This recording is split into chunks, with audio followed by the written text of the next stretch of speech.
our mission today is, well, pretty simple. We want to give you the shortcut to essential knowledge you need to thrive in the shifting CPG landscape. Right. We're doing a deep dive for that ambitious mid-level executive who, feels caught between these huge strategic goals and the messy reality of day-to-day work. And this analysis is particularly timely. It draws heavily on a really crucial deep dive from Denise at C3 Centricity. She focuses so intensely on how CPG executives can reignite momentum.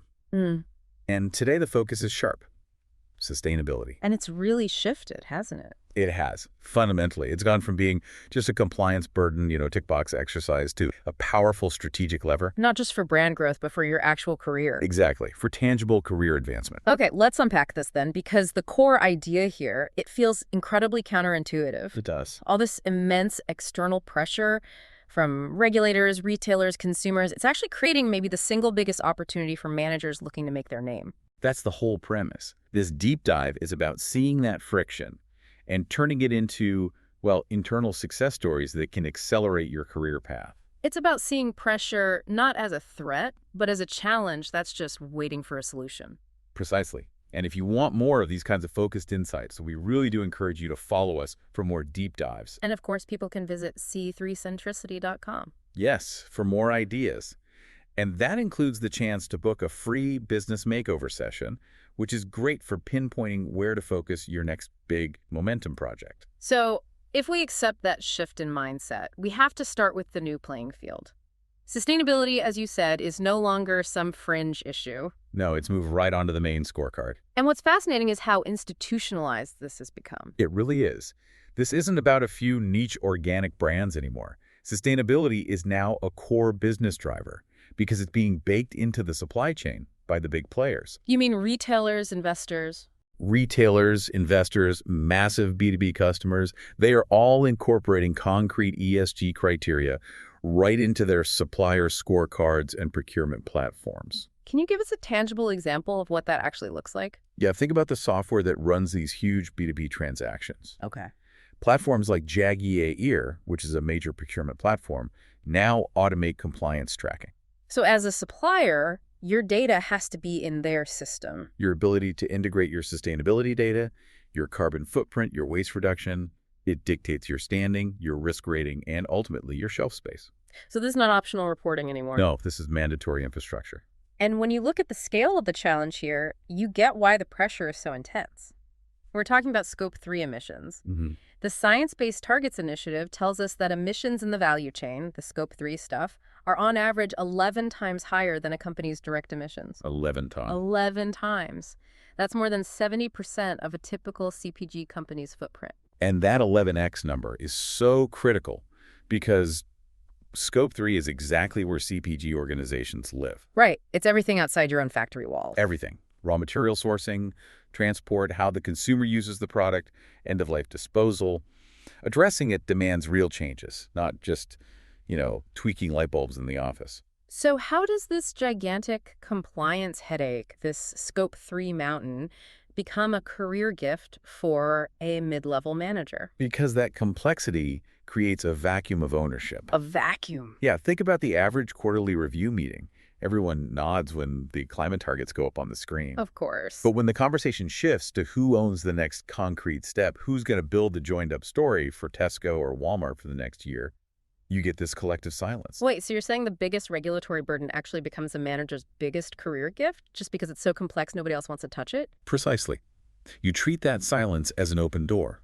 The manager who steps up and says, I'll take the lead on building one single sustainability story for this key retailer, they gain high visibility fast. Because it proves you can handle that complexity. It proves you can manage complexity, speak multiple corporate languages, and drive alignment.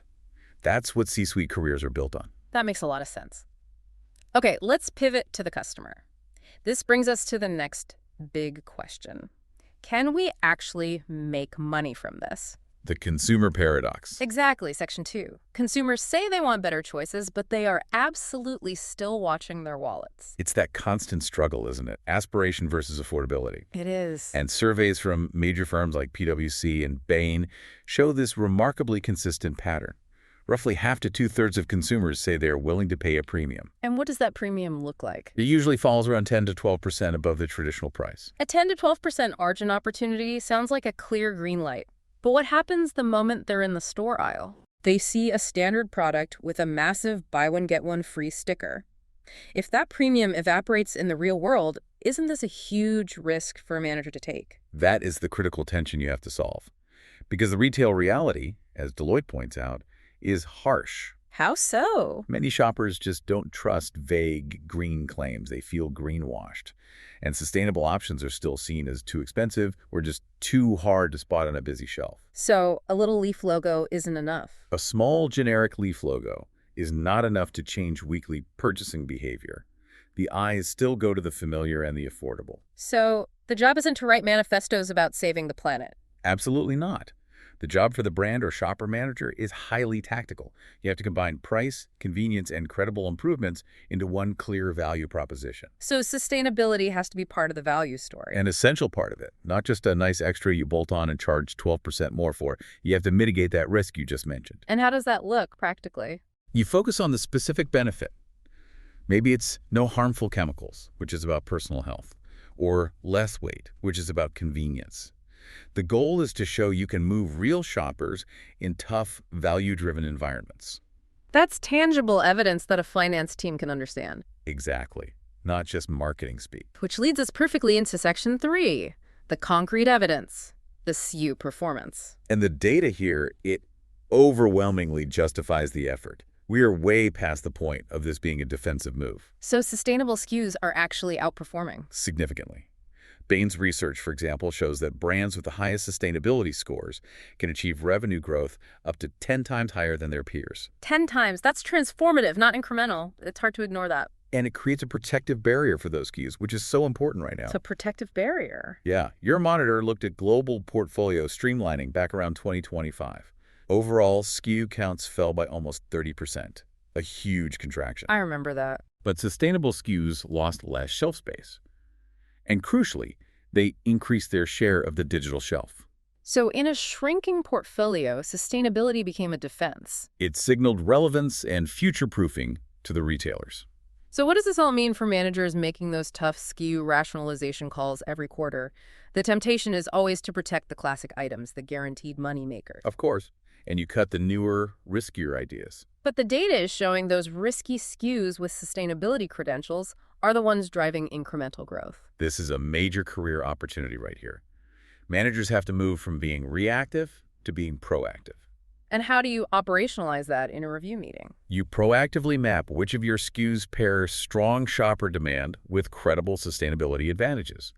Then you frame your proposal in retailer language. Not internal marketing language. No, you say. We're cutting 10 low-value items, but we are doubling down on these 3 SKUs because their claims directly support the retailer's published climate goals. That's brilliant. You're not just saving a SKU, you're offering the retailer a solution to their scorecard problem. Exactly.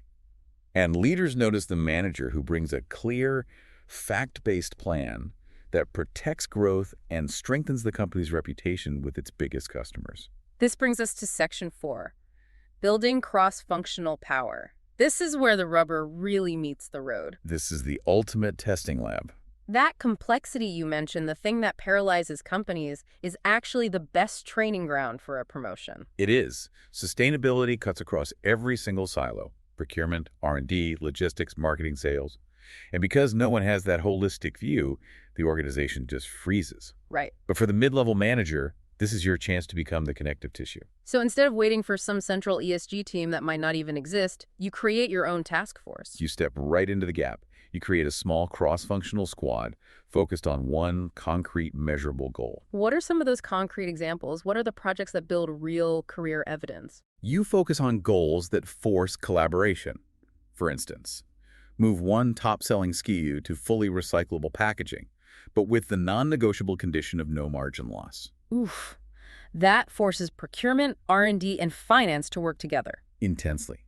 Another one. Cut transport-related emissions for a key retailer by adjusting pallet configurations. That involves logistics, sales, and packaging. So by convening this small squad, the manager becomes the internal translator. Yes. You learn the language of each function. procurement's cost constraints, R&D's hurdles, logistics network possibilities. And that's the true value of a future leader. It is. You prove you can drive collaboration without positional authority. You stop being just a brand manager. You become the person who makes things happen across the whole value chain. So let's talk about turning that outcome into promotion evidence, because promotion rewards evidence, not just effort. You need a clear one-page narrative that connects your work to outcomes the business truly cares about. Cost savings, risk mitigation. Exactly. Consumer preference, retailer scorecard results. A good sustainability project provides exactly that kind of verifiable proof. So you don't just say, I led a cross-functional team. What does the evidence statement actually sound like? It sounds like this. We initiated a packaging lightweighting project on Ski UX, which cut Y tons of material and resulted in Z dollars of annual logistics savings. And While simultaneously increasing our distribution with our top retailer by 15%, because this move directly helped them meet their zero-waste targets. yeah, You track the hard metrics. the narrative has to cover growth, risk, and reputation. All three. Measurable outcomes are everything. Volume lift, improved margin, a new claim that lifted very believable scores in concept tests. You walk into that promotion meeting with a story that shows you managed risk, supported growth, and elevated the company's reputation. That's so powerful. Okay, before we wrap up, we need to connect all these moves. How do leaders avoid this just becoming another checklist? We need connected thinking, and this brings us to the synthesis, which is the QC2 approach. QC2. It stands for quantum customer centricity. It's built to connect four pieces that usually sit in totally separate silos. Which are? The company's strategic goals, real consumer needs, the brand's promises, and then the internal processes and metrics. Why the term quantum? It suggests a kind of leap. Because it's a shift in perspective. Instead of being paralyzed by Scope 3, QC2 says you start from the desired change in consumer behavior. Not from the regulation. Not from the regulation. You find where sustainability genuinely supports that change, and then you design feasible atomic moves in pack, price, or product that you can test and scale. So it bypasses the paralysis by making sure every internal move is justified by an external customer need. Yes. It ensures the internal investment always serves a consumer-validated purpose. And managers who adopt this lens, they become incredibly valuable. Because they can speak the language of the CMO, the retailer, and procurement all at the same time. Simultaneously, they can show how these four elements connect to create real growth. So let's summarize the main takeaway then. Sustainability pressure is not going away. It's only intensifying. The manager who integrates this pressure into a strategic growth and value story, rather than just treating it as background noise, turns it into the project that makes their name. And this raises an important question for you, the listener. Go on. Are you currently managing your portfolio through an outdated, defensive lens, just protecting the classic SKUs? Or are you proactively using the momentum of sustainability to identify and accelerate the projects that will drive the next decade of growth? That is a challenging question to take away, but it provides a very clear direction. It does. And if you want to explore the QC2 framework further, we strongly encourage you to visit c3centricity.com. You can learn more about the QC2 evaluator there. And most importantly, book that free business makeover session to see how a targeted sustainability move could become your strongest career story over the next 12 months. Thanks for diving deep with us.